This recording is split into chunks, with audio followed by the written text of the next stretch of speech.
Em um momento em que muito tem se falado sobre avistamentos de OVNIs, eu quero lembrar com vocês do primeiro caso registrado no Brasil e um dos primeiros casos registrados de abdução do mundo. Um menino que na época, em 1931, tinha apenas 9 anos de idade e até hoje essa história desperta muita curiosidade. Mas antes de se aprofundar nessa história, eu queria deixar enfatizado, que essa história de um homem comum. Eu peço muito respeito a fim de que não julguemos a experiência de uma pessoa. Campinas, 1931, uma cidade muito diferente do que conhecemos hoje. Nesse tempo, Campinas, como outras cidades do Brasil, tinha sua zona rural muito extensa, como é o caso do bairro Cambuí, que hoje faz parte da zona central, mas nessa época era cheio de terrenos, pastagens. E é aí que a história acontece. Ele cresceu em um ambiente muito simples, onde seu pai trabalhava como lixeiro e a sua mãe era lavadeira na Santa Casa de Misericórdia da cidade. Em um sábado à tarde, José estava brincando de bola com seus amigos e eles improvisaram uma bola feita de meias.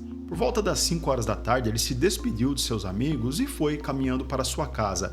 E aí, uma coisa muito estranha aconteceu. Ele sentiu uma ventania repentina atrás de si. Quando ele olhou para trás, ele viu um prato que flutuava com uma cúpula em cima. O objeto tinha uma cor de chumbo fosco sem brilho e fazia um som baixo e constante parecido com o barulho de uma geladeira. Assustado, José tentou se afastar e de repente ele viu uma porta se abrir de onde desceu uma escada. Ao lado da escada apareceu um ser humanoide de aproximadamente 1,60 m de altura. Ele vestia um macacão verde oliva brilhante, luvas e botas pretas e usava um capacete com pequenas antenas.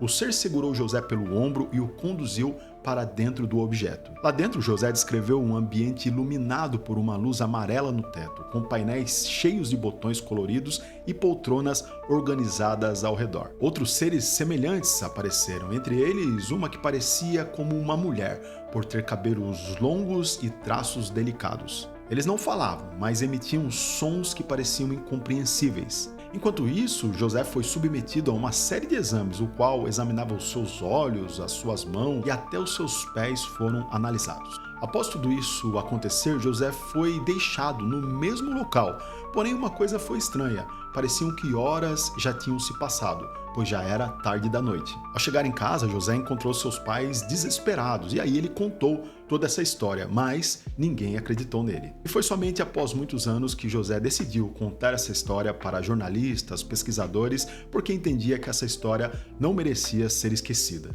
Esse caso de Campinas, de 1931, permanece como um dos primeiros casos já registrados no Brasil e no mundo, e José mantém-se fiel a tudo aquilo que ele relatou anos atrás.